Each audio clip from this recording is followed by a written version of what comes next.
साथियों नमस्कार। स्वागत है आप सभी का आप सबके द यूपीएससी स्टडी में। अब द यूपीएससी स्टडी में आज हम एक साइंस का अपना एक फुल डिटेल वीडियो लेंगे, जिसको देखने के बाद आपके अंदर बहुत ही अच्छे वाइब्स आने स्टार्ट हो जाएगी। आप आराम से प्री और मेंस दोनों ही क्लियर कर सकते हैं। ये जो पेपर इस वीडियो में हम 2023 लेकर 2017 तक जो भी पेपर हुए यूपीएससी के जो भी पेपर हुए, इनमें साइंस सेक्शन है। साइंस सेक्शन में किसी साल 18 क्वेश्चन पूछे, किसी में 11 क्वेश्चन पूछे हैं, किसी में 12 क्वेश्चन पूछे हैं। तो आप समझ सकते हैं कि जहाँ जो 50 क्वेश्चन पूछे तो कितना अच्छा वेटेज इसका है, 12%, 15%। ठीक है, तो अब आपको पता है कि सफलता के एक एक क्वेश्चन बहुत इंपॉर्टेंट होता है। ये क्वेश्चन अगर बार बार रिपीट कर लेते हैं तो आपके सफलता की में और ज़्यादा चांसेस बढ़ जाते हैं। ठीक है, तो आइए हम देखते हैं कि कितने। मैं सेक्शन वाइज पूरे पेपर को डिवाइड कर रखा है, जो कि आपका 23 से ले स्टार्ट होगा और फिर 17 तक जाएगा। आप इसको ईमानदारी से देखिएगा और इसको बार बार रिवाइज करिए। तो आपकी जो भी आगामी एग्जामिनेशन है, जिसमें आपका RO ठीक है, RO फिर आपका APS और जो आपका अपकमिंग यूपी केसेस है, उसके लिए वीडियो बहुत इंपॉर्टेंट होने वाला है। स्टार्ट करते हैं। पोषण स्तर बनाते हैं। ऑप्शन हमारे हैं केवल मांसाहारी जंतुओं से, केवल पौधों से, केवल जंतुओं से, खाद्य श्रृंखला में जीवों के संबद्ध होने से। ठीक है, आपको पता होगा जो पोषण के स्तर होते हैं, जैसे मान लिया हमारे यहाँ पे पहले प्लांट हो गया। ठीक है, प्लांट को आपके जो प्राइमरी कंज्यूमर या प्राथमिक उपभोक्ता कहते हैं वो खाएंगे, उनको फिर द्वितीयक उपभोक्ता, सेकेंडरी उपभोक्ता खाएंगे, फिर चलता है। तो ये जो आपका पोषण का स्तर बन रहा है एक तरह से, ठीक है, तो इसमें विभिन्न जीव आपस में मिलेंगे तभी हो पाएगा। तो ऑप्शन हमारा क्या हो जाएगा? ऑप्शन डी, खाद्य श्रृंखला में जीवों के संबद्ध होने से तो ही बन पाएगा। ठीक है, आइए स्टार्ट करते हैं अगला क्वेश्चन। आइए देखिए अगला क्वेश्चन कह रहा है गैर पारंपरिक ऊर्जा का स्रोत है, मतलब गैर पारंपरिक ऊर्जा का सोर्स क्या है, जो कि है पहला ऊष्मा जनित, बी विद्युत जनित, सी जैव नवीकरणीय और डी नवीकरणीय। तो आपको पता होगा जो गैर पारंपरिक ऊर्जा का स्रोत होता है वो क्या होता है? नवीकरणीय होता है, क्योंकि तीनों के तीनों तो वही हैं। ठीक है, आइए अगला क्वेश्चन देखते हैं हम। देखिए कैसे इजिली एलिमिनेट कर रहे हैं। सूची एक को सूची दो से सम्मिलित करना है। ठीक है, आइए ऐसे क्वेश्चन करने में बहुत मजा आता है। एक आध भी ऑप्शन आपको ठीक से आता है तो आराम से आप सॉल्व कर लेते हैं। देखिए एक तरफ हमारे रोग है और एक तरफ क्या उसके कारक है, मतलब उसके फैक्टर्स किससे होता है। जैसे हमारे पास ए है पेप्टिक अल्सर, डेंगू, हाथी का पैर और मलेरिया। तो आपको पता होगा जो आपका पेप्टिक अल्सर है, पेप्टिक अल्सर एक जीवाणु जनित रोग है। क्या है ये आपका जीवाणु जनित रोग हो जाता है। ठीक है, तो ए का 4 हो गया। जो आपका हाथी पैर होता है, ये जैसे कीड़ों का कह सकते हैं, कीड़ों के कह सकते हैं क्योंकि आपको वाइकेरिया का नाम ना सुना होगा, उससे हो जाता है। ठीक है, जो मलेरिया होता है, ठीक है, आपको पता मच्छरों को काटने से होता है, बट एक प्लाज्मोडियम क्या होता है?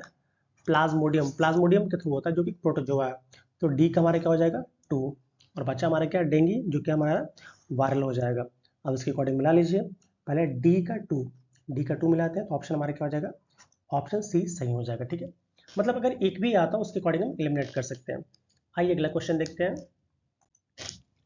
पौधों में जाइलम परिवहन के लिए जिम्मेदार है, मतलब पौधों में जो जाइलम का परिवहन होता है, ठीक है, उसके लिए क्या मतलब किसके लिए जिम्मेदार है? आपको पता होगा जो पौधे होते हैं, पौधे में दो ही मेन है, एक जाइलम एक फ्लोएम।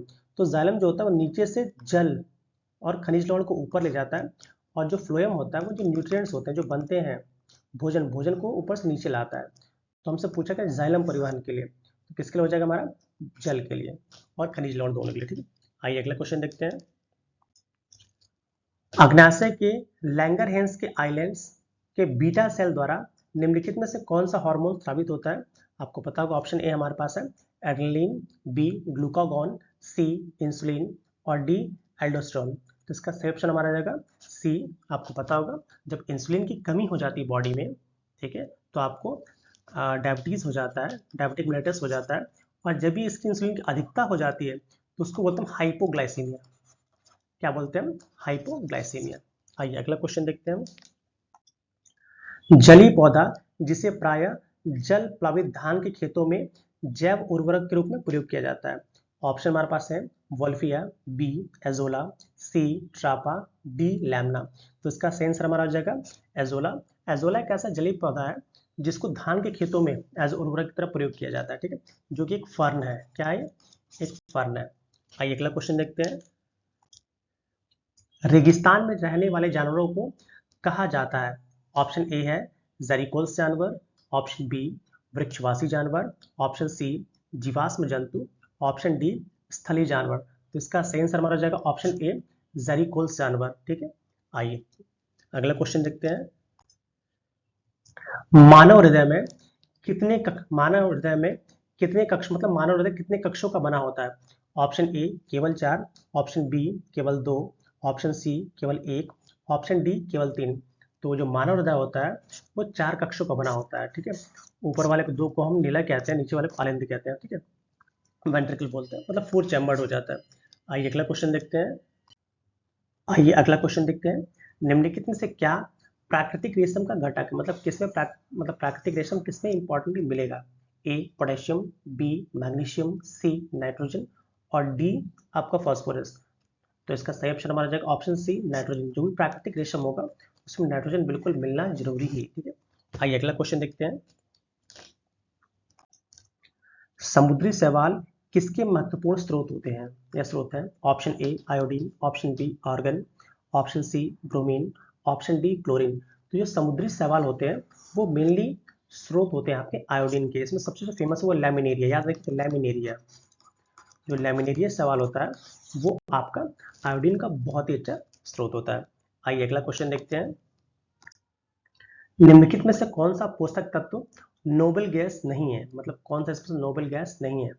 ऑप्शन हमारे पास है ए आर्गन, बी क्रिप्टॉन, सी एक्टिनियम और डी रेडॉन। तो आपको पता होगा जो आपका ऑप्शन सी है एक्टिनियम, ये आपका नोबल गैस नहीं है। तो नोबल गैस की बात करते हैं हीलियम, नियॉन, आर्गन, क्रिप्टन, फिर आपका जेनॉन और आपका रेडॉन, यही आपके नोबल गैसेस हैं। तो इसमें एक्टिनियम नहीं आता। ठीक है, आइए अगला क्वेश्चन देखते हैं। किस प्रकार का टीका डिप्थीरिया से बचाता है? अब डिप्थीरिया से रोकथाम के लिए हम कौन सा टीका लगाते हैं? ए जीवित क्षीण, बी वायरल वेक्टर, सी टॉक्साइड और डी मैसेंजर आरएनए। तो इसका सही आंसर हमारा टॉक्साइड। जो डिप्थीरिया से बचने के जो टीके लगाए जाते हैं वो मेनली टॉक्साइड होते हैं। आइए अगला क्वेश्चन देखते हैं।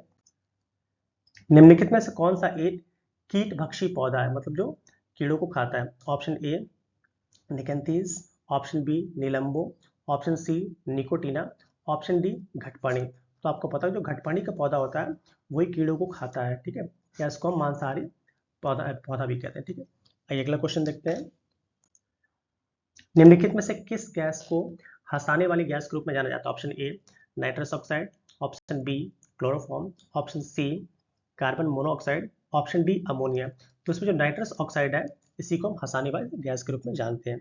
आइए अगला क्वेश्चन देखते हैं। साथियों देखो 2022 से जो भी प्रश्न पूछे गए हैं साइंस के हम उसको देखेंगे। आइए स्टार्ट करते हैं। आइए साथियों पहला देखते हैं।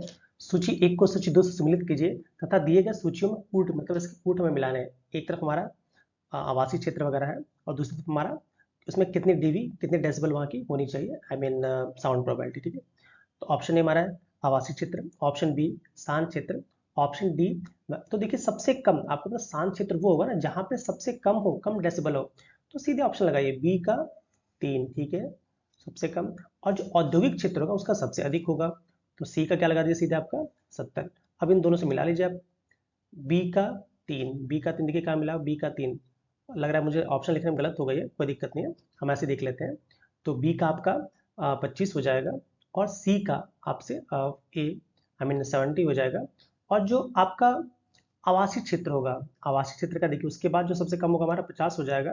तो जो व्यापारिक क्षेत्र का क्या बचेगा आपका 55। मतलब इसी तरह आप आराम से नहीं आते हुए भी आप आराम से इंटेलिजेंट गैस लगा सकते हैं। आइए अगला क्वेश्चन देखते हैं। आइए हम अगला क्वेश्चन देखते हैं। ऊष्मागतिकी आई मीन थर्मोडायनेमिकली रूप से कार्बन का सबसे स्थिर रूप क्या होता है? Option A fluorine, option B हीरा, ऑप्शन सी कोयला, ऑप्शन डी ग्रेफाइट। तो जो थर्मोडायनेमिकली कार्बन का जो सबसे स्थिर रूप है वो आपका क्या होता है? ग्रेफाइट होता है। क्या होता है? ग्रेफाइट। आइए अगला क्वेश्चन देखते हैं। निम्नलिखित युग्मों में से कौन सा एक सही सुमेलित नहीं है? हमें जो सही सुमेलित वो बताना है। लेंस की क्षमता डायोप्टर बिल्कुल सही है, दाब का मात्रक पास्कल ये भी सही है, रेडियो एक्टिव पदार्थ नहीं। रेडियो एक्टिव पदार्थ का आपका क्यूरी नहीं होता, क्या होता है? बैकुरल होता है। क्या होता है? बैकुरल। तो सिंबल क्या होता है? ऐसे BQ बैकुरल लिखते हैं। ठीक है, और ऊष्मा का जूल ये सही। तो ऑप्शन हमारा क्या हो जाएगा? ऑप्शन सी गलत, बाकी सारे सही। आइए अगला क्वेश्चन देखते हैं। निम्नलिखित प्रकार के ऊष्मा इंजनों में से कार्बोरेटर का प्रयोग किसमें किया जाता है? अगर आप लोग बाइक चलाते हैं आपको कार्बोरेटर पता ही होगा। ऑप्शन ए भाप engine, option B diesel engine, option C दोनों डीजल एवं petrol engine, option D petrol engine. तो ऑप्शन बी बिल्कुल सही है, पेट्रोल इंजनों में ही आपके कार्बोरेटर का प्रयोग किया जाता है। आइए अगला क्वेश्चन देखते हैं। नीचे दिए गए यौगिकों में से कौन सा एक प्राकृतिक गैस का मुख्य अवयव है? आसान क्वेश्चन देख लीजिए फिर भी। A hexane, B methane, C butane, D benzene. तो जो आपका मीथेन है जिसको हम CH4 भी बोलते हैं, यही आपका प्राकृतिक गैस का मुख्य अवयव है। इसे हम डंग गैस भी बोलते हैं, मार्स गैस भी बोलते हैं, बहुत से इसके नाम दिए जाते हैं। ठीक है, आइए अगला क्वेश्चन देखते हैं। संपीड़ित गैस का मुख्यतः बनी होती है, संपीड़ित गैस को हम CNG बोलते हैं, compressed natural gas. Option A हमारे पास है propane, option B butane, option C methane, option D ethane. तो इसका भी सही आंसर हमारा मीथेन ही है, वह CH4 वाला, क्योंकि यही आपका CNG का मुख्य अवयव होता है। ठीक है, आइए अगला क्वेश्चन देखते हैं। नीचे दो कथन दिए गए जिसमें एक को कथन ए तथा दूसरे को कारण आर, मतलब स्टेटमेंट वाला है। स्टेटमेंट देखिए पहले, एक गिलास पानी में नमक का घोल समरस होता है। समरस का मतलब इक्विलिब्रियम में, मतलब बिल्कुल चारों तरफ इक्वल हो। तो बिल्कुल सेम ही पानी में मान लीजिए नमक घोल दिया, तो आप यहाँ से एक सिप लीजिए, यहाँ से एक सिप लीजिए, कहीं से आप लीजिए, उसकी जो कह सकते हैं कि उसकी जो कंसंट्रेशन होगा हर जगह इक्वल, बिल्कुल सही है। ठीक है, आर कह रहा है पूरे हिस्सों में विभिन्न संगठन वाला घोल समरस होता नहीं। भाई अगर डिफरेंट डिफरेंट वाले अगर इक्विलिब्रियम में मिलाएंगे तो कहाँ इक्वल नहीं होगा। ठीक है, तो ए तो सही है बट आर गलत है, तो ए सही आर गलत मिला लीजिएगा। ए और आर दोनों सही, तो आर ए की सही व्याख्या करता नहीं, बिल्कुल गलत है ये। ए और आर दोनों सही है परंतु आर ए के नहीं, ये ऑप्शन हो जाएगा हमारा ए सही है परंतु आर गलत है। ठीक है, ए सही है परंतु आर गलत है, इसको आप ध्यान देंगे, क्योंकि देखिए समरस की बात करें ना तो इससे आप अंदाजा लगा लेंगे तो इसका क्या हो सकता है। ठीक है, चलिए आइए अगला क्वेश्चन देखते हैं हम।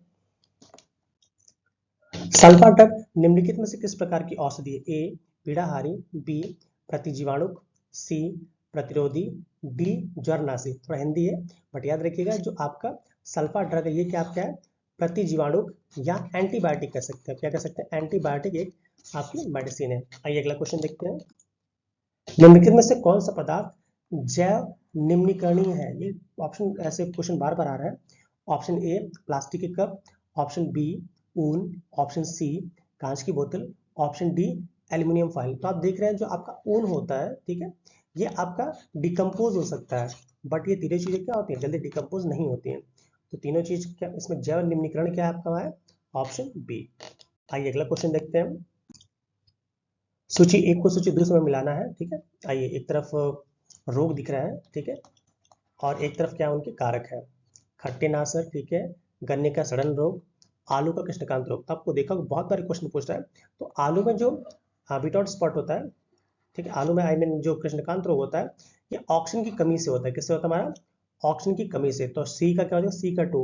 सी का 2 मिला ले तो ऑप्शन हमारा डी सही हो जाएगा। आइए और भी मिला लेते हैं। ठीक है, और जो भी गन्ने वगैरह में जो भी रोग होते हैं फंगल होते हैं, क्या होते हैं? फंगल। तो बी का 4 मिलाइए, तो बी का 4 मिल गया हमें। ठीक है, अब देखिए, अब जो हमारा खट्टे नासर है, ठीक है, जो आपका खट्टे नासर है, ये एक तरह से क्या होता है? ये एक बैक्टीरियल डिजीज है। क्या हमारा है? ये बैक्टीरियल डिजीज है। ठीक है, तो ए का 3 हो जाएगा, अब बचा हमारा क्या? तो डी का 1। ठीक है, आइए अगला क्वेश्चन देखते हैं। निम्नलिखित में से कौन सा स्तनधारी अंडे देता है? ए लोरिस, जिसको हम सिलेंडर लोरिस पे कहते हैं, बी कंगारू, कंगारू में आपका मार्सुपियल्स होता है, ठीक है, सी हैजहॉग, डी एकिडना। तो इसका सही आंसर हमारा है एकिडना। एकिडना एक ऐसा स्तनधारी है जो कि अंडे देता है। ठीक है, आइए अगला क्वेश्चन देखते हैं। बैसिलस हीमोफिलस इन्फ्लुएंजा कारक है? ए छोटे बच्चों में मेनिंजाइटिस के एक स्वरूप का, ऑप्शन बी इन्फ्लुएंजा का, ऑप्शन सी काली खांसी का, ऑप्शन डी निमोनिया का। तो आयोग ने इसके दोनों आंसर सही माने थे। आई मीन ऑप्शन ए और ऑप्शन डी दोनों सही है, मतलब छोटे बच्चों में मेनिंजाइटिस के लिए भी उपयोग होता है और निमोनिया के लिए भी। ठीक है, आइए अगला क्वेश्चन देखते हैं। सौर ऊर्जा को विद्युत ऊर्जा में किसके द्वारा परिवर्तित किया जा सकता है? मतलब जो सौर ऊर्जा हो उसको विद्युत ऊर्जा में किसके थ्रू कन्वर्ट किया सकता है? ए लैंगचेंस कोशिकाओं के द्वारा, बी फोटोवोल्टाइक कोशिकाओं के द्वारा, सी शुष्क कोशिकाओं के द्वारा, और डी आपका वोल्टाइक कोशिकाओं के द्वारा। तो देखिए जहां भी आपका लाइट आ जाए समझे फोटोवोल्टाइक तो होगा ही, तो ऑप्शन हमारा क्या हो जाएगा, option C I mean option B क्या हो जाएगा, फोटोवोल्टाइक कोशिकाओं के द्वारा। आइए अगला क्वेश्चन देखते हैं हम। डेंगू बुखार निम्नलिखित में से किस मच्छर के काटने से होता है, ए एडिस, बी एनाफिलिस, सी एशियाई बाघ मच्छर, ऑप्शन डी क्यूलेक्स। तो इसका सही आंसर हमारा क्या हो जाएगा, ए एडिस। जो आपका डेंगू बुखार होता है वो एडिस एजिप्टी, इसका पूरा नाम क्या है, एडिस एजिप्टी। ये एडिस एजिप्टी नामक मच्छर के काटने से होता है। आइए अगला क्वेश्चन देखते हैं। निम्नलिखित युग्मों में से कौन सा एक सुमेलित नहीं है, ए एक्सपार्टेम, ठीक है, स्पार्टेम होता है मिलिए, ठीक है, एस्पार्टम संश्लेषित मधुरक, बिल्कुल।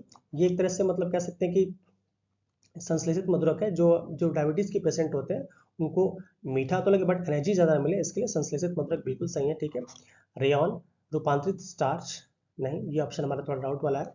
नियोप्रीन विशिष्ट रबड़, बिल्कुल सही है। ऑक्सीटोसिन एक हार्मोन होता है, आपको पता होगा ऑक्सीटोसिन के बारे में। बट जो रेयॉन होता है, रेयॉन एक रूपांतरित स्टार्च नहीं, ये एक अर्ध कह सकते हैं, ठीक है। जो रेयॉन होता है वो एक सेमी सिंथेटिक फाइबर है, क्या है हमारा, सेमी सिंथेटिक फाइबर, ठीक है। ये टोटली आपका रूपांतरित स्टार्च नहीं है। आइए हम अगला क्वेश्चन देखते हैं। अब देखिए, अब 2021 में जो भी क्वेश्चन साइंस से देखे गए इनको देखते हैं, जल्दी जल्दी स्टार्ट करते हैं। आइए पहला क्वेश्चन हमारा कह रहा है, रक्त में निम्नलिखित में से किसकी उपस्थिति से ब्लू बेबी सिंड्रोम हो जाता है। ऑप्शन हमारे पास है, A haemoglobin, option B methaemoglobin, option C lead, और ऑप्शन डी नाइट्रेट। तो इसका सही आंसर हमारा क्या हो जाएगा, मिथेमोग्लोबिन। इसी की उपस्थिति के कारण ब्लू बेबी सिंड्रोम हो जाता है। आइए हम अगला क्वेश्चन देखते हैं। आइए हम अगला क्वेश्चन देखते हैं। निम्नलिखित में से किस कुल के पौधों से टापा कपड़ा बनाया जाता है। ऑप्शन ए एक्सक्लोपेडियसी, option B moraceae, option C gramineae, option D malvaceae. तो इसका सही आंसर हो जाएगा आपका मोरेसी, जो कि शहतूत के पौधों में भी आपका वो भी मोरेसी में रखा जाता है। तो इसका सही आंसर हमारा क्या हो जाएगा, ऑप्शन बी मोरेसी। इसी के कुल के जो पौधे होते हैं उनसे आपका टापा कपड़ा बनाया जाता है। आइए अगला क्वेश्चन देखते हैं हम। निम्नलिखित में से कौन सा सुमेलित नहीं है, हमें कौन सा सुमेलित नहीं बताना है। सिरका में उपस्थित एसिड, एस्टिक एसिड, बिल्कुल, क्योंकि सिरका में आपका एस्टिक एसिड होता है, सही है आपका। ऑप्शन बी देख लेते हैं। हड्डियों में उपस्थित यौगिक कैल्शियम फॉस्फेट, बिल्कुल सही है, हड्डियों में आपको कैल्शियम फॉस्फेट मिलता है। ऑप्शन सी दूध का खट्टा होना, नाइट्रिक एसिड नहीं, दूध का जो खट्टा होना होता है लैक्टिक एसिड से होता है, किससे होता है हमारा, लैक्टिक एसिड। तो यही ऑप्शन हमारा गलत है। ऑप्शन डी आमाशय में उपस्थित रक्त हाइड्रोक्लोरिक एसिड, बिल्कुल सही है, कि जो हमारा आमाशय उदर या पेट होता है उसमें आपका हाइड्रोक्लोरिक एसिड होता है, ठीक है। आइए अगला क्वेश्चन देखते हैं।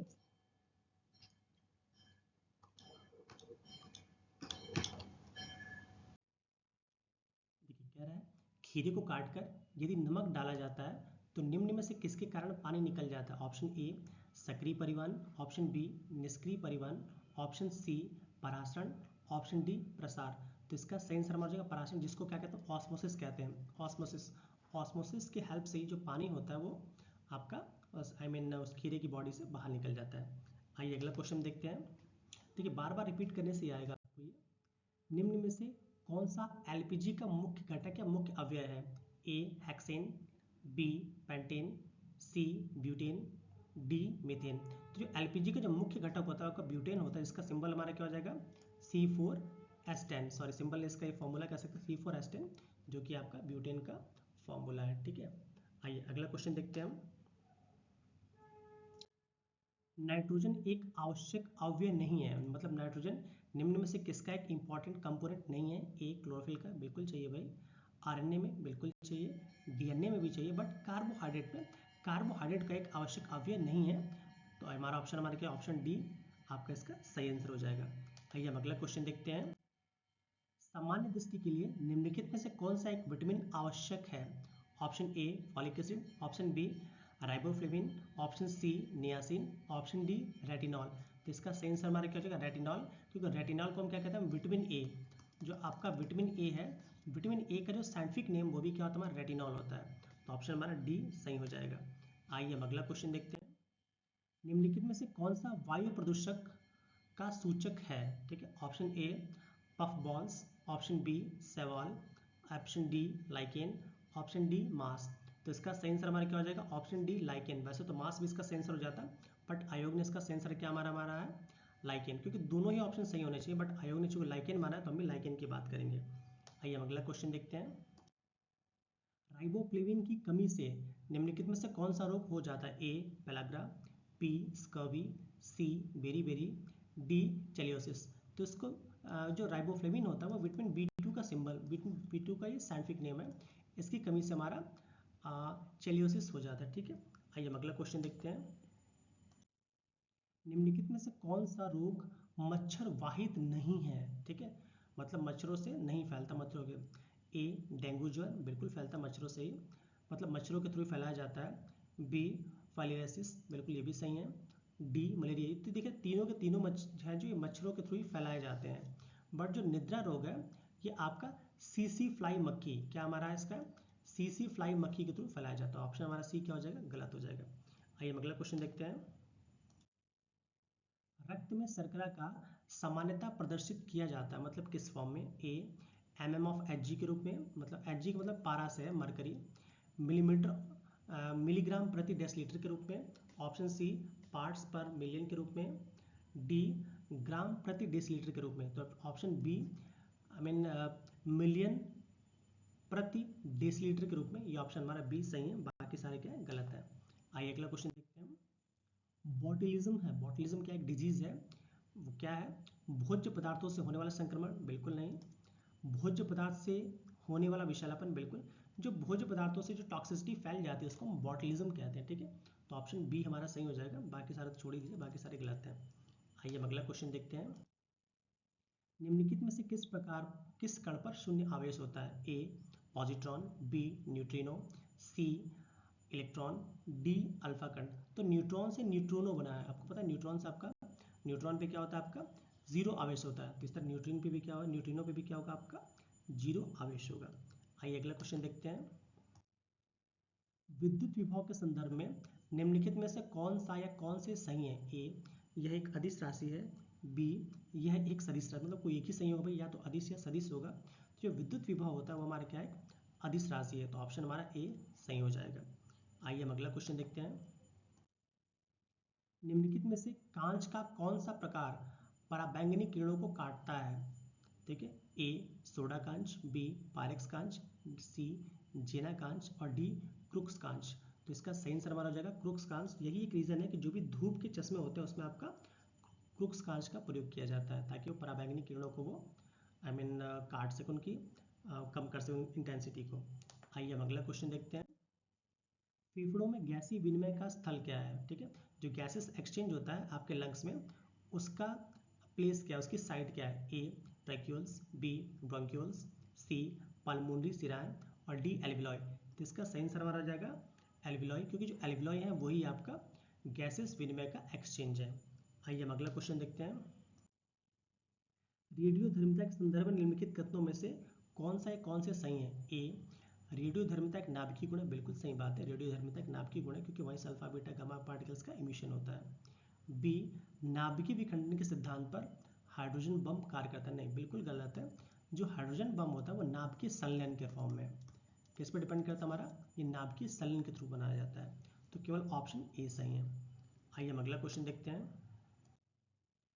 शीत प्रकोष्ठ में फल भंडारण दीर्घ भंडारण जीवन देता है, क्योंकि जो भी मतलब जो आपके कोल्ड स्टोरेज होते हैं उसमें फल के भंडारण को लॉन्ग टाइम तक कौन उसको बनाए रखता है? ए सूर्य के प्रकाश का संसर्ग मना होना? नहीं। वातावरण में बढ़ते CO2 सांद्रता? अच्छा। सी श्वसन दर का ह्रास और ऑप्शन डी आर्द्रता का बढ़ना। तो इसमें होता है कि जो अब उसकी रेस्पिरेशन रेट होती है, चूँकि हमने टेम्परेचर कम कर दिया है, ठीक है, तो जो श्वसन दर की कमी हो जाती है, इसी के चलते वो लॉन्ग टाइम तक वो बने रहते हैं। आइए हम अगला क्वेश्चन देखते हैं। निम्नलिखित में से कौन सा एक युग्म सुमेलित नहीं है? ऑप्शन ए संतरा, यही गलत लग रहा है, ठीक है, फिर देख लेते हैं। ऑप्शन सी नींबू, बिल्कुल सही है, स्रोत है इसके। Option D cod liver oil, बिल्कुल सही है। ऑप्शन B6 धान का चोकर, ये भी सही है, बट ऑप्शन ए जो है ये संतरा में मिलने आपका विटामिन सी मिलता है, क्या मिलता है आपका? Vitamin C. तो ऑप्शन ए हमारा गलत है। आइए हम अगला क्वेश्चन देखते हैं। नीचे दो कथन दिए गए हैं, उसमें हमको बताना है कथन कांड के फॉर्म में। कथन एक बोल रहा है मानव शरीर अपने लिए सभी आवश्यक विटामिन का संश्लेषण कर लेता है। ये कथन ही गलत है, क्योंकि आपको पता होगा विटामिन दो प्रकार के होते हैं, एक होते हैं वाटर सॉल्युबल और एक होता है आपका फैट सॉल्युबल। तो जो आपके सारे विटामिन हैं वो हमारी बॉडी में नहीं बनते, केवल विटामिन डी वगैरह ही बनते हैं। तो ऑप्शन ए हमारा गलत हो जाएगा। कारण कह रहा है शरीर के उचित विकास के लिए विटामिन अनिवार्य होते हैं। तो ये हमारा ये तो मतलब ये सेंटेंस तो सही है, बट ये इसका कारण नहीं है। तो ए सही, सॉरी ए गलत आर सही मिलाइए, ए गलत आर सही, तो ऑप्शन हमारा डी सही हो जाएगा, बाकी सारे गलत हैं। आइए हम अगला क्वेश्चन देखते हैं। आइए अब बात करेंगे हम 2020 में जो भी साइंस के क्वेश्चन आए हैं उनकी लाइन से, ठीक है। अगर आपको मेरी आवाज़ धीमी लग रही है तो फास्ट फॉरवर्ड करके देखिए, ठीक है। आइए स्टार्ट करते हैं। आइए पहला क्वेश्चन देखते हैं। फायर अलार्म में निम्नलिखित में से किसका उपयोग किया जाता है? Option A photo cell, option B पानी, सी सौर सेल, डी उपयुक्त में से कोई नहीं। तो जो फायर अलार्म्स होते हैं उसमें किसका प्रयोग किया था? आपका फोटो सेल का प्रयोग किया जाता है। आइए हम अगला क्वेश्चन देखते हैं। आइए देखिए अगला क्वेश्चन कह रहा है निम्नलिखित में से कौन सा एक बहुलक थर्मोप्लास्टिक नहीं है? ठीक है, ए टेफ्लॉन, बी नियोप्रीन, सी पॉलीस्टीरीन, डी पॉलीथीन। तो इसमें जो नियोप्रीन होता है, नियोप्रीन जो होता है ये एक थर्मोप्लास्टिक बहुलक नहीं है। उसको टेफ्लॉन, पॉलीस्टीरीन, पॉलीथीन ये तीनों तीनों आपके थर्मोप्लास्टिक हैं, ठीक है। आइए हम अगला क्वेश्चन देखते हैं। नीचे दो कथन दिए गए जिसमें एक को कथन ए तथा दूसरे को कारण कहा गया। आइए देखते हैं।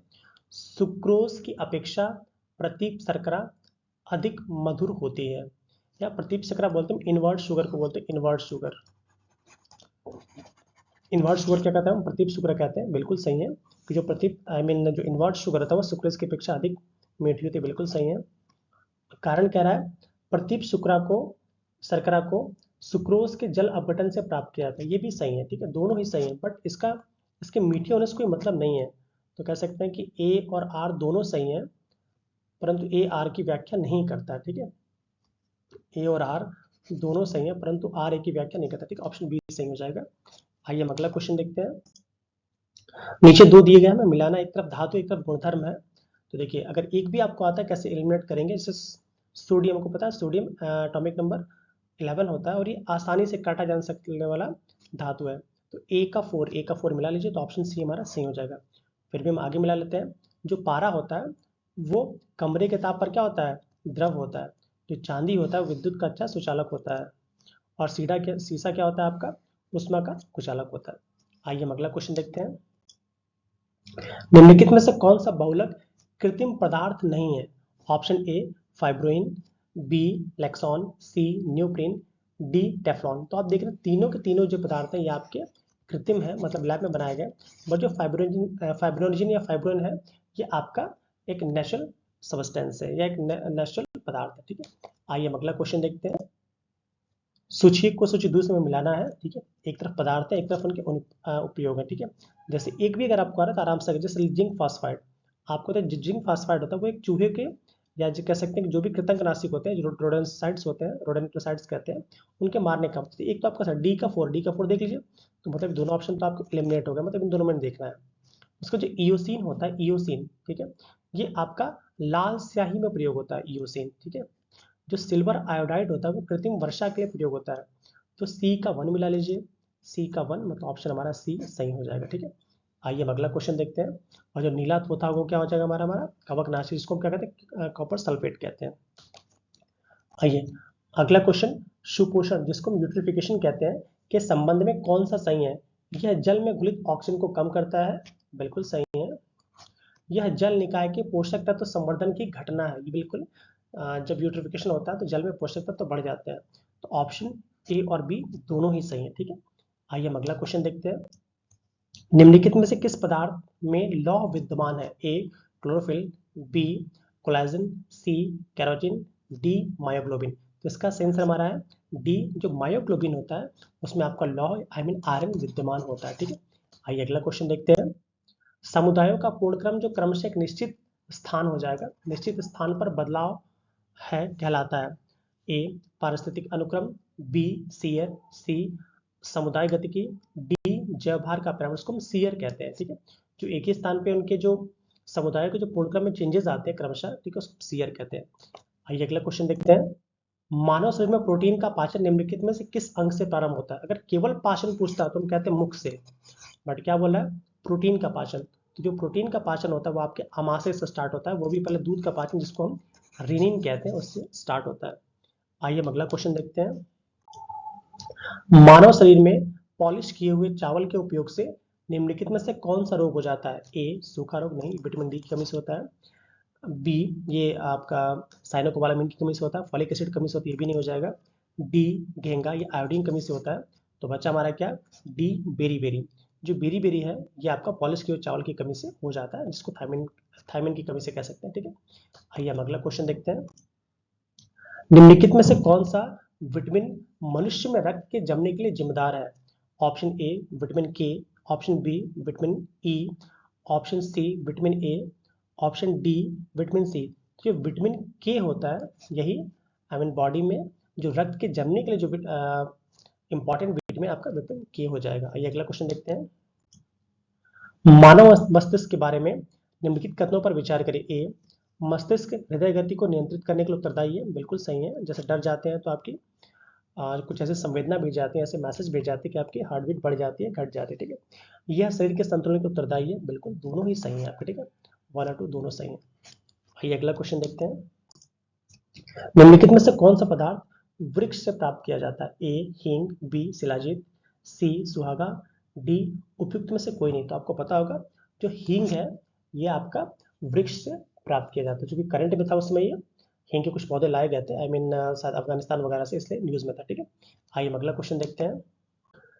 आइए साथियों अब बात करते हैं 2019 में जो क्वेश्चन पूछे गए थे साइंस से, उनको देखते हैं, ठीक है। आइए, निम्नलिखित में से किस एक वस्तु के नमूने को हवा में खुला रखने के कुछ समय पश्चात गायब हो जाता है? जैसे कपूर, नैफ्थलीन या शुष्क बर्फ।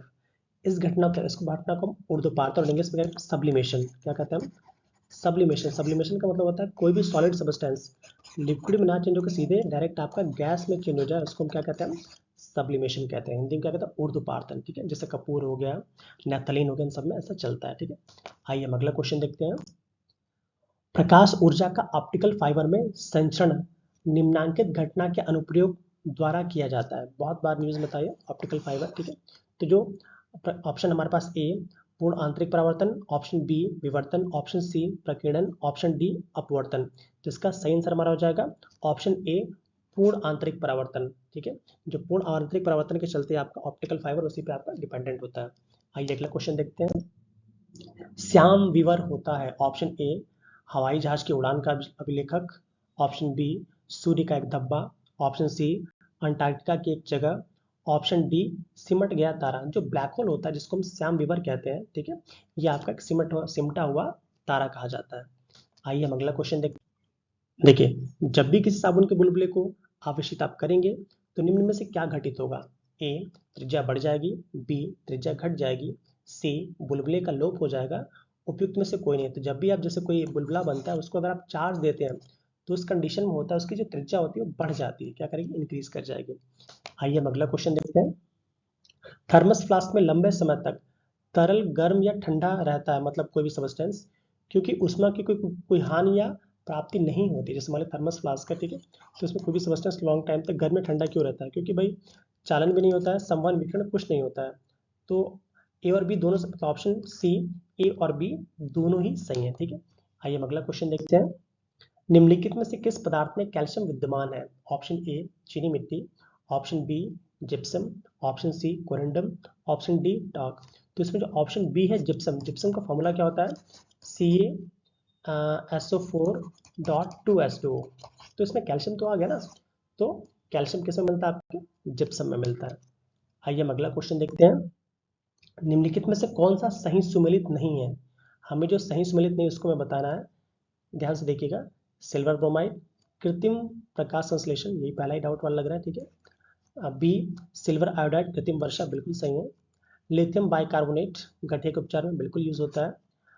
मिल्क ऑफ मैग्नीशिया जिसको दूधिया मैग्नीशिया कहते हैं, ये एक एंटासिड है, ये भी सही है, जैसे इनो वगैरह में यूज होता है। तो जो सिल्वर ब्रोमाइड है, सिल्वर ब्रोमाइड कृत्रिम वर्षा के लिए उपयोग नहीं होता है, ठीक है। ये मेनली यूज होता है फोटोग्राफिक प्लेट के लिए। किसके लिए होता है? आपका फोटोग्राफिक के लिए, ठीक है। तो ऑप्शन ए हमारा गलत है, बाकी सारे सही हैं। आइए हम अगला क्वेश्चन देखते हैं। सूची 1 को सूची 2 में मिलाना है, ठीक है। आइए देखते हैं। अलवणीकरण समुद्री जल का, ठीक है। प्रतिलोम परासरण पेयजल का, ये भी सही है आपका। मतलब अलवणीकरण विकृति मतलब डीनाइट्रिफिकेशन प्रोटीन का, ये भी सही है। फिर ये रिवर्स ऑस्मोसिस है, ये भी आपका पेयजल में बिल्कुल सही है। अलवणीकरण मतलब जो भी उसमें जो कह सकते हैं कि लवण है उसको हटाने की जो प्रक्रिया है समुद्री जल की, ये भी सही है। बट जो पाश्चराइजेशन मिल्क का होता है, पाश्चराइजेशन जो होता है वो दूध का होता है, चाय का पाश्चराइजेशन नहीं होता है, ठीक है। चाय में क्यूरिंग होती है, क्यूरिंग हो सकता है, ठीक है। तो ऑप्शन हमारा डी गलत है, ठीक है। आइए हम अगला क्वेश्चन देखते हैं। निम्न में से कौन सा एक शाकनाशक का उदाहरण है, जैसे हार्मफुल जो खरपतवार है उसको जो नष्ट करने के लिए जो केमिकल यूज कर उसको शाकनाशक कहते हैं। Option A sodium chloride, option B potassium permanganate, option C bleaching powder, option D उपयुक्त में से कोई नहीं। तो ये सोडियम क्लोरेट होता है, इसका उपयोग हम करते हैं कि जो भी आपके शाकनाशक, जो भी हार्मफुल जो प्लांट्स ग्रो कर जाते हैं हमारे वेजिटेबल क्षेत्र में, आई मीन कृषि क्षेत्र में, उसको हटाने के लिए हम सोडियम क्लोरेट का यूज करते हैं। आइए अगला क्वेश्चन देखते हैं। सूची 1 को सूची 2 से मिलाने, एक तरफ पदार्थ है, दूसरी तरफ अनुप्रयोग है। Kevlar, textile, zinc phosphide, nitrocellulose. तो पहले जिंक फास्फाइड जो आता है पहले उसको मिलाए। तो जिंक फास्फाइड कहाँ यूज होता है? एज ए रोडेंटिसाइड, ये कह सकते हैं कि चूहों इस तरह के जानवरों को मारने के लिए, ठीक है। जो नाइट्रोसेलुलोज, आपने टीएनटी टीएनजी का नाम सुना होगा, वही जो आतंकवादी यूज करते हैं, हमारी सेना भी यूज करती है, तो विस्फोटक के लिए। तो डी का क्या हो जाएगा? डी का 1 हो जाएगा। आइए 2 को मिला लेते हैं, ठीक है। आप आई मिला ही लेते हैं। जो केवलार होता है, केवलार जो होता है संश्लेषित रेशा होता है, जिसका उपयोग हम बुलेट प्रूफ जैकेट्स, गाड़ियां उनको बनाने के लिए करते हैं, ठीक है। जो टेक्सोल है कैंसर रोधी दवा है। अब उसके अकॉर्डिंग मिला लीजिए आप। ए का 2, ए का 2 मतलब दोनों ऑप्शन हट गए, इन दोनों में मिलाइएगा। फिर बी का 3, बी का 3 मतलब ऑप्शन हमारा बी सही है। आइए अगला क्वेश्चन देखते हैं। निम्नलिखित पदार्थों को उनके पहली बार प्रयोगशाला में संश्लेषण के कालक्रमानुसार व्यवस्थित कीजिए, क्योंकि 2019 का क्वेश्चन था, 20 का, ठीक है। तो नीला तोता, eosin, silver bromide, zinc phosphide. ये थोड़ा क्वेश्चन गलत हो गया, ठीक है, क्योंकि इस क्वेश्चन में रिलेट करना पड़ेगा, क्वेश्चन 11 है, ठीक है। चलिए आइए अगला क्वेश्चन देखते हैं। निम्नलिखित में से कौन सा पदार्थ प्रोटीन नहीं है? ए कपास, बी केस या बाल, सी लूता रेशम, और डी खुर। तो आप देख रहे हैं ये सारे के सारे एक जीवित ऑर्गेनिज्म से बन रहा है, ठीक है। तो सारे में प्रोटीन होगा, बट जो कपास है ये ऑर्गेनिज्म तो है, बट ये प्लांट बॉडी से मिलता है कपास, तो हमारा ऑप्शन ए सही हो जाएगा कि कपास में कोई प्रोटीन नहीं होता है। आइए अगला क्वेश्चन देखते हैं। मानव शरीर में निम्नलिखित में से कौन सी ग्रंथि अंतःस्रावी और बहिस्रावी दोनों ही है? तो ये हमारा कौन सा हो जाएगा? हमारा ए एड्रिनल ग्रंथि, बी अश्रु ग्रंथि, सी अग्नाशय, डी थायराइड। तो जो आपका अग्नाशय होता है जिसको पैनक्रियाज कहते हैं, पैनक्रियाज आपका इंडोक्राइन ग्लैंड और एक्सोक्राइन ग्लैंड दोनों की तरह ही वर्क करता है। आइए अगला क्वेश्चन देखते हैं। तुलसी के पौधे का औषधि महत्व निम्नलिखित में से किसकी उपस्थिति के कारण ज्यादा है? ए अकार्बनिक अम्ल, बी कार्बनिक अम्ल, सी फिनॉल एवं फ्लेवोनॉइड्स, डी उपयुक्त में से कोई नहीं। तो ये तुलसी के पौधों के जो औषधीय गुण होते हैं वो फिनॉल एवं फ्लेवोनॉइड्स के चलते होते हैं, यही इसके चलते इसकी बहुत सारी मेडिसिनल इंपॉर्टेंस भी बढ़ जाती है। आइए अगला क्वेश्चन देखते हैं। मानव आहार में पॉलिश किए हुए चावल के उपयोग से निम्नांकित में से रोग कौन सा हो जाता है? ए बेरी बेरी, बी घेंगा, सी रतौंधी, डी वणांता। तो पॉलिश किए हुए चावल को खाने से आपका बेरी बेरी नामक रोग हो जाता है, ठीक है। आइए अगला क्वेश्चन देखते हैं। निम्नलिखित में से कौन सा विटामिन सही सुमेलित नहीं है? विटामिन B6, धान की चोकर बिल्कुल सही है, मिलता है इसमें, ठीक है। Vitamin B2, cod liver oil नहीं, बिल्कुल जो कॉड लिवर ऑयल में आपका विटामिन B2 नहीं मिलता। कॉड लिवर ऑयल में मिलता है मेनली आपका ओमेगा 3 फैटी एसिड। क्या मिलता है आपका? ओमेगा 3 फैटी एसिड, ठीक है। कॉड लिवर ऑयल में ये सब मिलता है, ठीक है। विटामिन ई गेहूं के अंकुर तेल में मिलता है, बिल्कुल सही है। ऑप्शन डी अल्फा अल्फा, बिल्कुल अल्फा अल्फा में मिलता है। तो जो ऑप्शन बी है, ठीक है, ये आपका हरी सब्जियों में मिलेगा, आपको गाजर मूली इन सब में मिल जाएगा। कॉड लिवर ऑयल में आपका विटामिन B2 नहीं मिलता है, ठीक है। आइए अगला क्वेश्चन देखते हैं, ऑप्शन 20 का हो जाएगा। आइए अगला क्वेश्चन देखते हैं। नीचे 2 कथन दिए गए जिनमें हमको मिलाना है, कथन एक कारण है। अधिकांश विटामिन मानव शरीर में संश्लेषित नहीं किए जाते हैं, ये बिल्कुल सही है कि मैक्सिमम जो विटामिन होता है हमारी बॉडी में उसको नहीं बनाया जाता है। कारण क्या रहा है? मानव अंग केवल अनिवार्य सूक्ष्म पोषकों को ही संश्लेषित करता नहीं। हमारी बॉडी सारे जो भी इंपॉर्टेंट माइक्रो न्यूट्रिएंट उसको नहीं बनाता है, सिंथेसाइज नहीं करता है, तो केवल ए सही है। ठीक है, तो ऑप्शन सी सही हो जाएगा, ए सही है परंतु आर गलत है। आइए अगला क्वेश्चन देखते हैं। कह रहा है कि मां का दूध नवजात के लिए संपूर्ण आहार प्रदान करता है, किंतु इसमें निम्नलिखित का अभाव होता है। ए लौह का, B calcium, C magnesium, D potassium. तो जो मां का दूध होता है उसमें आपका लौह को छोड़ के बाकी सारे न्यूट्रिएंट जो होते हैं वो मिलते हैं। ठीक है, आइए हम अगला क्वेश्चन देखते हैं। निम्नलिखित में से किस जीव का रक्त सफेद होता है? ए छिपकली, बी तिलचट्टा, डी घरेलू खटमल, सी घरेलू खटमल और डी मच्छर। तो इसमें जो आपका तिलचट्टा होता है जिसको हम कॉकरोच कहते हैं, कॉकरोच जो भी कहते हो, ठीक है, इसका रक्त जो होता है वो सफेद होता है क्योंकि इसकी बॉडी में हीमोग्लोबिन नहीं होता है। आइए अगला क्वेश्चन देखते हैं। नाइट्रोजन स्थिरीकरण जीवाणु किस पौधे की जड़ के साथ संयोजन करते हैं? ए दालों के साथ, बी चावल, सी गेहूं, डी गन्ना। तो पता होगा सिंपल क्वेश्चन है कि जो नाइट्रोजन स्थिरीकरण जीवाणु होते हैं वो दालों के साथ, जो लेगुमिनस प्लांट होते हैं उनके साथ वो अपना कॉम्बिनेशन करते हैं। आइए अगला क्वेश्चन देखते हैं। निम्नलिखित में से कौन सा सही नहीं है? हमें क्या बताना है? सही सुमेलित नहीं है। ऑक्सीटोसिन हार्मोन है, बिल्कुल सही है। स्पार्टम बिल्कुल ये आपका आर्टिफिशियल स्वीटनर है, ये भी सही है। संश्लेषित मधुरक है। सी नियोप्रीन विशिष्ट रबर है, बिल्कुल सही है। बट जो रेयन है, रेयन एक रूपांतरित स्टार्च नहीं है। ठीक है, जो रेयन है क्या वो रूपांतरित स्टार्च नहीं है, तो इसका जो ऑप्शन डी देख रहे हैं आप, ये आपका गलत हो जाएगा, बाकी सारे क्या है सही है। आइए अगला क्वेश्चन देखते हैं। आइए साथियों, अब 2018 में जो भी साइंस से क्वेश्चन पूछे उसको हम देखते हैं। आइए स्टार्ट करते हैं। निम्नलिखित में से किसका आविष्कार विलियम रंटगेन ने किया था? Option A radio, B X-ray machine, C बिजली का बल्ब, ऑप्शन डी उपयुक्त में से कोई नहीं। तो जो आपके रंटगेन साहब थे, इन्होंने एक्सरे मशीन का आविष्कार किया था। आइए अगला क्वेश्चन देखते हैं। निम्नलिखित विद्युत चुंबकीय विकिरणों में से किसकी ऊर्जा सर्वाधिक होती है, मतलब किसकी एनर्जी मैक्सिमम है? ए दृश्य प्रकाश, सी अवरक्त किरणें, बी अवरक्त किरणें, सी पराबैंगनी किरणें, डी एक्सरे। तो इन सब में जो एक्सरे होती है उसकी एनर्जी मैक्सिमम होती है इन सब के बीच में। यहाँ पे अगर गामा रे भी होता तो गामा रे की ज्यादा हो जाती है एक्सरे से। ठीक है, आइए अगला क्वेश्चन देखते हैं। निम्नलिखित में से किसका वेग अधिकतम होता है, मतलब किसकी स्पीड ज्यादा है? ए कॉस्मिक किरण, कॉस्मिक वेव्स, बी प्रकाश, सी इलेक्ट्रॉन, डी पराध्वनिक तरंग। तो इसमें जो आपका लाइट होता है, लाइट की वेव मैक्सिमम होती है। ठीक है, आइए हम अगला क्वेश्चन देखते हैं। ध्वनि का वेग अधिकतम होता है, ध्वनि का वेग किसमें अधिकतम होता है? ए निर्वात में तो होगा ही नहीं, वायु, बी वायु, सी जल, डी इस्पात। तो इसका सही आंसर हमारा हो जाएगा इस्पात, क्योंकि जो ध्वनि की स्पीड होती है वो वायु गैस में सबसे कम, उससे ज़्यादा आपका जल पहले कह सकते हैं कि सॉलिड, लिक्विड और गैस। तो इसकी स्पीड जो होती है सबसे अधिक सॉलिड में होती है, उससे कम लिक्विड, उससे कम गैस में। ठीक है, आइए अगला क्वेश्चन देखते हैं।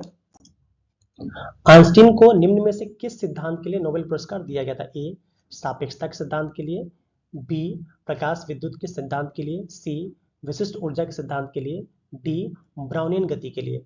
तो मैक्सिमम लोग लगाएंगे सापेक्षता के सिद्धांत के लिए, नहीं गलत है, इनको प्रकाश विद्युत के सिद्धांत के लिए नोबेल पुरस्कार दिया गया था।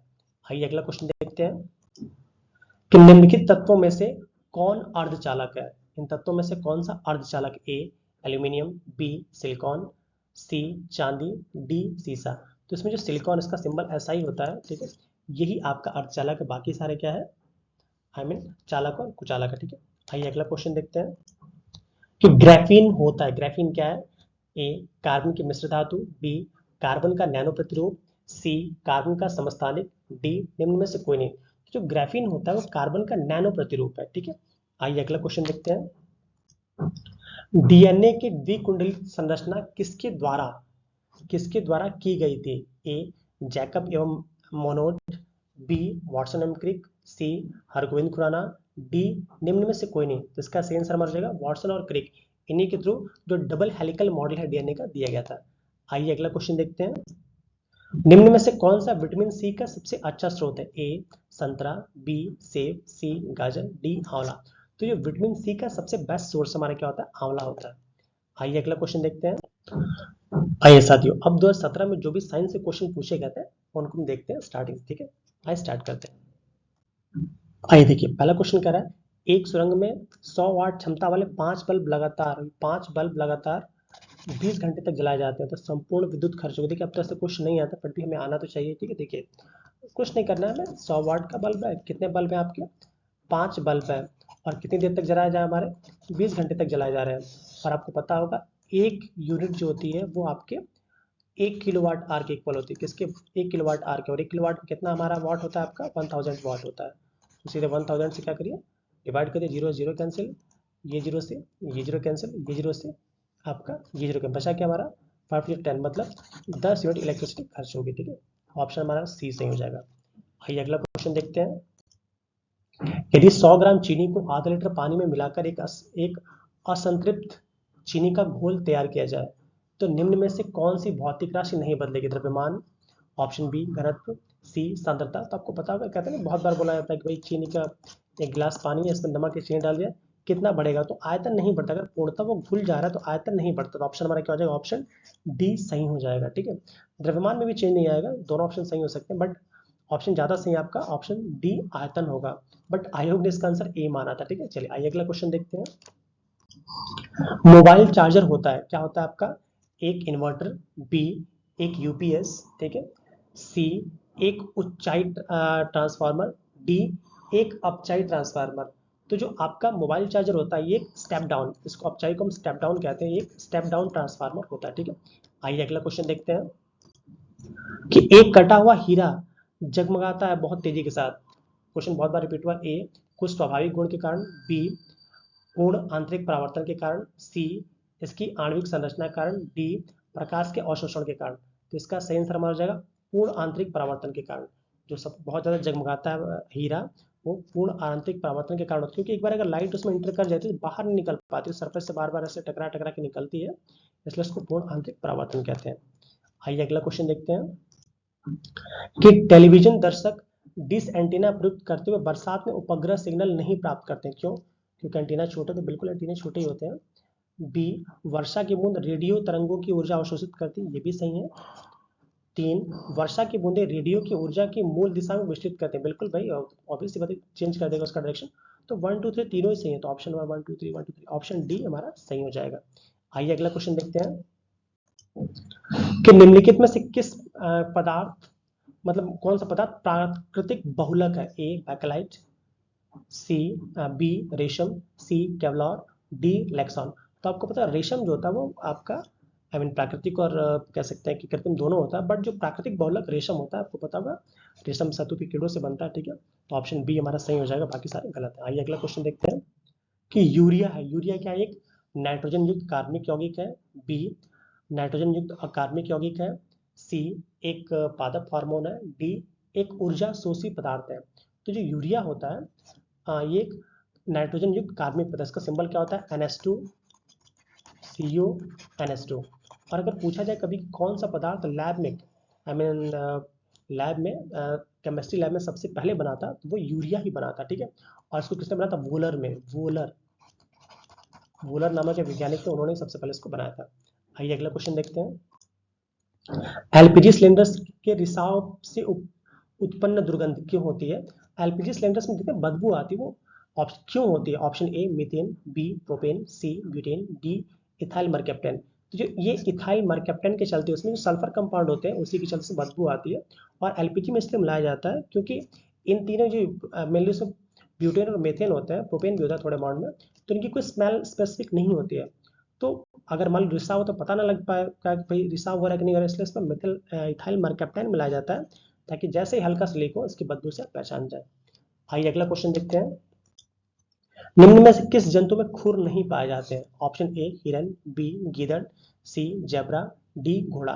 तो इसका सही आंसर हमारा हो जाएगा बी गीदड़। जो गीदड़ होता है जिसको हम सियार भी कह सकते हैं, उसी फैमिली का है, कुत्ते फैमिली का, तो इनमें आपके खुर नहीं पाए जाते, इनमें छोटे छोटे नाखून मिलता है। ठीक है, आइए अगला क्वेश्चन देखते हैं। फलों के मीठे होने का कारण क्या है? फल क्यों मीठे होते हैं? ए माल्टोज के कारण, बी राइबोज के कारण, सी लैक्टोज के कारण, डी फ्रक्टोज के कारण। जो फल होते हैं वो आपके फ्रक्टोज के चलते मीठे होते हैं। एक यही क्वेश्चन पूछता है कि शहद क्यों मीठे होते हैं, तो उसका भी रीजन यही है, फ्रक्टोज के कारण। आइए अगला क्वेश्चन देखते हैं कि निम्नलिखित में से कौन सा सुमेलित नहीं है। एक तरफ हार्मोन से, दूसरी तरफ कार्य है इंसुलिन। रक्त शर्करा का नियंत्रण, बिल्कुल सही है। मेलाटोनिन, निद्रा का निरीक्षण, बिल्कुल। अगर मेलाटोनिन ठीक अमाउंट में सिक्रिएट हो तभी आपको नींद आएगी, वरना नहीं आएगी। ऑक्सीटोसिन, स्तन ग्रंथि से दुग्ध का निस्तारण, बिल्कुल, ये फीमेल्स में, मदर माता लोगों में होता है, ठीक है। डी गैस्ट्रीन, रक्तचाप का नियमन नहीं। जो गैस्ट्रीन होता है वो आपके गैस्ट्रिक जूस से रिलेट कर रहा है, जो कि आपके पाचन में हेल्पफुल होता है, रक्तचाप के नियंत्रण में नहीं होता। ऑप्शन डी हमारा गलत है, बाकी सारे क्या है, सही है, ठीक है। आइए अगला क्वेश्चन देखते हैं। नीचे दो कथन दिए गए, हमको मिलाना है। मानव शरीर सेलुलोज के पाचन में अक्षम है, बिल्कुल सही बात है। हमारा जो बॉडी है वो सेलुलोज का पाचन नहीं कर सकती है। कारण बोल रहा है मानव शरीर में स्टार्च अपघटक एंजाइम डायस्टेज विद्यमान होता है, ये भी सही है, ठीक है, बट इसका सही कारण नहीं है ये, ठीक है, क्यों अक्षम होता है। तो ए और आर दोनों से, बट इसकी व्याख्या नहीं है, तो ऑप्शन हमारा क्या हो जाएगा, बी हो जाएगा। ए और आर दोनों सही है, परंतु आर ए की सही व्याख्या नहीं करता है, ठीक है। आइए अगला क्वेश्चन देखते हैं कि सुई चुभाने पर निम्नलिखित में से कौन सा, किस अंग में दर्द नहीं होगा। ए त्वचा, बी मस्तिष्क, सी हृदय और डी नेत्र। तो इसमें जो आपका मस्तिष्क है, मस्तिष्क में आपका सेंस नहीं होता है, इसलिए इसमें दर्द नहीं होता, ठीक है। पेन रिसेप्टर्स नहीं होते हैं। आइए अगला क्वेश्चन देखते हैं कि आयोडीन की कमी से कौन सा रोग होता है। ए रतौंधी, बी कर्क रोग, सी गेंगा, डी अस्थि अस्थि सुसरता। तो इसका सही ऑप्शन हमारा क्या हो जाएगा, ग्वाइटर या गेंगा, ये आयोडीन की कमी से होता है। आइए अगला क्वेश्चन देखते हैं। निम्नलिखित में से कौन सा कार्बनिक अम्ल अंगूर, इमली, केला में प्रचुर मात्रा में मिलता है। A acetic acid, B citric acid, C lactic acid, D tartaric acid. तो इसका सही आंसर हमारा क्या हो जाएगा, टार्टेरिक एसिड। जो आपका टार्टेरिक एसिड होता है आपका इमली में, फिर आपका अंगूर में इजिली मिल जाता है, ठीक है। आइए अगला क्वेश्चन देखते हैं कि निम्नलिखित में से किसका मस्तिष्क उसके शरीर के अनुपात में बहुत बड़ा होता है। ए चींटी, बी हाथी, सी डॉल्फिन, डॉल्फिन है ये, ठीक है, और डी मानव। तो ये चींटी होता है, इसका मस्तिष्क जो होता है इसके शरीर के अनुपात में बहुत ही बड़ा होता है, ठीक है। आइए अगला क्वेश्चन देखते हैं कि पित्ताशय में उपस्थित पत्थर निम्नलिखित में से किसका पाचन प्रभावित करता है। ए मतलब उसमें जो कैल्शियम आ जाता है, ए प्रोटीन का, बी वसा का, सी कार्बोहाइड्रेट का, डी न्यूक्लिक एसिड का, ठीक है, न्यूक्लिक है, न्यूक्लिक एसिड का। तो इसका सही आंसर हमारा क्या हो जाएगा, ऑप्शन बी वसा के चलते आपका पथरी हो जाती है, ठीक है, मतलब उसी के पित्ताशय में जो उपस्थित पत्थर है इसी के पाचन को प्रभावित करता है। आइए अगला क्वेश्चन देखते हैं। निम्नलिखित में से कौन सा अनुवांशिक रोग नहीं है, मतलब कौन सा इसमें जेनेटिक रोग नहीं है। ए रतौंधी, बी रंजकहीनता, सी हीमोफीलिया और डी वर्णांतता। तो आप देख रहे हैं तीनों के तीनों ही जो रोग हैं आपके ये अनुवांशिक रोग, जो रतौंधी होता है विटामिन ए की कमी से होता है, ठीक है। आइए अगला क्वेश्चन देखते हैं। निम्नलिखित में से कौन सा विटामिन सही सुमेलित नहीं है, मैं बताना कौन सा सही सुमेलित नहीं है। विटामिन बी 12 प्रति अरक्तता कारक, बिल्कुल सही है, इसकी कमी से आपका कैसा एनीमिया हो सकता है। विटामिन सी प्रतिस्कर्वी कारक, बिल्कुल इसकी कमी से स्कर्वी हो सकता है। विटामिन डी बांध्यारोधी नहीं। जो विटामिन ई होता है वो आपका मतलब नपुंसकता के लिए कार्य करता है, ठीक है। विटामिन के प्रति रक्तस्रावी, ये भी बिल्कुल सही है, विटामिन ए की कमी से आपका रक्तस्राव बढ़ने लगता है। तो ऑप्शन डी गलत, सी गलत है, बाकी सारे क्या है, सही है, ठीक है। आइए अगला क्वेश्चन देखते हैं। हमें सूची एक को सूची दूसरे में मिलाना, एक तरफ पदार्थ है दूसरी तरफ उसका स्रोत है, ठीक है। ध्यान से एक हाथ मिलाएंगे हो जाएगा, ठीक है। देखिए आपको पता होगा क्या मिला है पहले, ठीक है। देखिए जो हींग होता है वो प्लांट की जड़ों से प्राप्त होता है, हींग उसके दूध से बनता है, ठीक है। जो कुनैन होती है, जो मलेरिया की बहुत अच्छी दवा होती है, वो पेड़ की छाल से प्राप्त होती है। दो मिला ली मिल जाएगा। डी का वन, डी का वन, डी का वन, मतलब ये दोनों ऑप्शन तो हमारे क्या हो गए, एलिमिनेट होगा। बी का टू, बी का टू, बी का टू, बी का टू, हाँ बी का टू, मतलब देखिए ऑप्शन हमारा इसमें बी का टू है, तो ऑप्शन हमारा बी सही हो जाएगा, ठीक है। और जो रबर होता है, ठीक है, रबर रबर वो तने से मिलता है, ठीक है, तने के दूध से। और जो अफीम होता है वो क्या होता है, फल के लैक्टेस से मिलता है, ठीक है। चलिए हाँ, आइए अगला क्वेश्चन देखते हैं।